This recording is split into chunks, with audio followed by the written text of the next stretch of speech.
अस्सलामुअलैकुम। उम्मीद है आप सब बिल्कुल खैरियत से होंगे। अल्हम्दुलिल्लाह मैं भी बिल्कुल ठीक हूँ। आज मैं आप लोगों के साथ एक छोटा सा हैक शेयर कर रही हूँ। कड़ी पत्ते को ज़्यादा अरसे तक स्टोर करने का मेथड शेयर कर रही हूँ।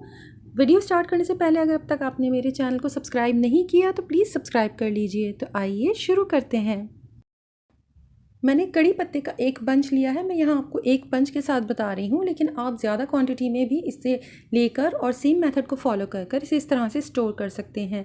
कड़ी पत्ते को मैंने वॉश कर पहले एयर ड्राई कर लिया है और इसके बाद अब मैं इसकी स्टेम्स को और लीव्स को अलहदा कर रही हूँ। आप स्टेम्स बेशक आपकी 1 और 2 डेज़ में कोई सब्ज़ी या कुछ भी आप बना रही हैं उसके अंदर इसमें डाल दीजिए, इसमें भी बहुत अच्छा अरोमा होता है।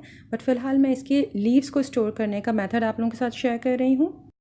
तमाम लीव्स को स्टेम से अलहदा करने के बाद मैंने हाथ में तकरीबन हाफ़ टी स्पून या 1 टीस्पून तक ऑयल लिया है। दोनों हाथों को अच्छी तरह से रब करने के बाद अब आप इन ऑयली हैंड्स के साथ तमाम लीव्स को अच्छी तरह से कवर कर लीजिए। लीव्स डैमेज नहीं होने चाहिए, बस हमें थोड़ा थोड़ा ऑयल तमाम लीव्स के ऊपर अप्लाई करना है। कड़ी पत्ते पर अच्छी तरह से ऑयल अप्लाई करने के बाद आप इसे किसी भी माइक्रोवेव सेफ डिश या प्लेट के अंदर अच्छी तरह से फैला कर रख दीजिए और इसे 1 मिनट के लिए माइक्रोवेव कर लें।